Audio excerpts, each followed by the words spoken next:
میرے بھائیوں، ہم لوگ جسم کے چکر میں پڑے ہوئے ہیں، یہ جسم تو قبر کے اندر چلا جانا ہے، روح پر محنت کریں۔ آج سنی دعوت اسلامی کا یہ آپ کو پیغام ہے، روح پہ محنت کرو۔ روح پر کیسے محنت کریں؟ پہلی چیز، باوضو رہنے کو لازم پکڑو۔ دوسری چیز، اللہ کا ذکر کثرت کے ساتھ کرو۔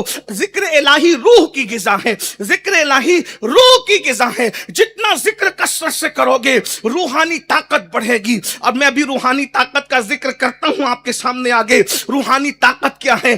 آج ہم لوگ ہر فیلڈ میں جو ناکام ہے، اللہ اکبر، صرف زبانی زبانی زبانی، جسم جسم جسم، روحانیت کہاں ہے؟ ایک بات کہوں، جسم پہ محنت کرنے والا تقریر کرتا ہے تو گھنٹوں تقریر کر کے گلا پھاڑ کے بھی آواز بیٹھ جاتی ہے، کسی پر کوئی جو نہیں رہتی۔ لیکن جنہوں نے روح پہ محنت کی ہے، جب وہ تقریریں کرتے تھے تو لوگ اپنے دامن کو چاک کر لیا کرتے تھے، لوگ توبہ کر کے جایا کرتے تھے، لوگ اسلام کا کلمہ پڑھ لیتے تھے۔ حضور غوث الاعظم دستگیر کی محفلوں کو بھول گئے، غریب نواز کی محفلوں کو بھول گئے، سیدی احمد کبیر رفاعی کی محفلوں کو بھول گئے، مخدوم اشرف جہانگیر سمنانی کی محفل کو بھول گئے۔ میرے بھائی، آج ہم اپنے بیٹوں کو بھی ذکر الہی نہیں کروا رہے ہیں۔ ہمارے مرشد شاہ برکت اللہ عشقی پیمی مہروی رحمت اللہ علیہ جب اللہ کا ذکر کرتے تھے تو ان سے ذکر الہی سن کر کے پرندے بھی خدا کا ذکر شروع کر دیا کرتے تھے۔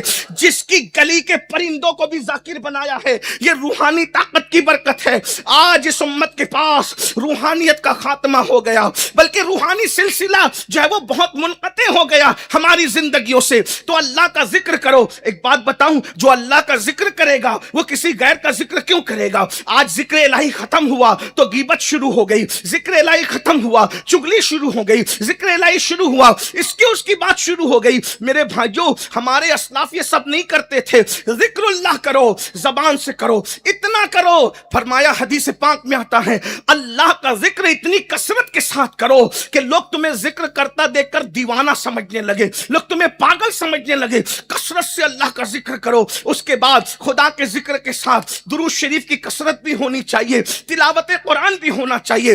بلکہ بزرگوں نے ایک شیڈول پیش کیا ہے کہ ہم لوگ اس کے مطابق جو ہے وہ زندگی گزار سکتے ہیں۔ میں ایک چھوٹا سا خاکہ حضرت ہمارے مرشد سرکار ابو الحسین احمد نوری رحمت اللہ تعالی علیہ، جنہوں نے سراج العوارف کے اندر پیش کیا ہے، روحانیت کو مضبوط کرنے کے لیے کچھ بتاتا ہوں۔ نمبر 1، ہمیشہ باوضو رہو۔ نمبر 2، نماز کی پابندی کرو، اس لیے کہ نماز کی پابندی کو چھوڑ کر کے آپ روحانیت میں کبھی مضبوط نہیں ہو سکتے۔ نماز فرض ہے، نماز اہم العبادات ہے، نماز افضل العبادات ہے۔ قرآن مقدس میں کم و بیش 700 مرتبہ اللہ نے نماز کا حکم عطا فرمایا ہے۔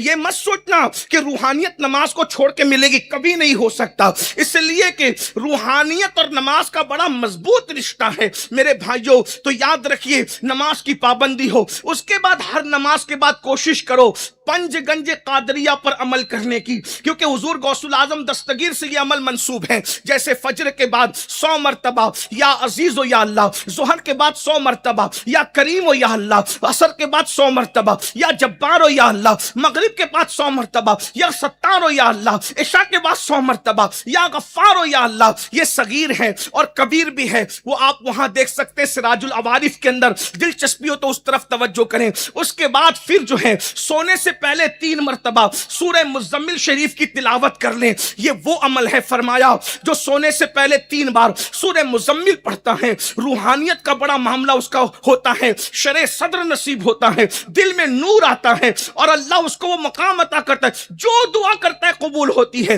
اسی پہ بس نہیں، بلکہ جو سوچنے لگتا ہے وہ بھی پورا ہونے لگتا ہے۔ بڑی برکت ہے اس کی۔ اور روزانہ 100 مرتبہ استغفار پڑھا جائے۔ استغفار کی 3 برکتیں اللہ کے رسول علیہ السلام نے بیان فرمائی ہے۔ روحانیت کو مضبوط کرنے میں کلمہ طیبہ، درود شریف اور استغفار یہ اکسیر کا درجہ رکھتے ہیں۔ اللہ کے رسول علیہ السلام فرماتے ہیں، جو 100 بار روزانہ استغفار کرے گا، پہلی بات اللہ اس کی مغفرت کر دے گا، دوسری بات اللہ اس کے غموں کو دور کر کے اس کے کاموں کو بنا دے گا، تیسری بات اللہ کے رسول علیہ السلام فرماتے ہیں، اللہ اکبر، اللہ اسے ایسی جگہ سے روزی عطا فرمائے گا جہاں اس کا گمان بھی نہیں جاتا۔ اس لیے استغفار کی کثرت ضروری ہے، لازمی ہے۔ کچھ روحانیت کے لیے بھی وقت نکال لو۔ آج ہم روحانیت سے کوسوں دور ہیں۔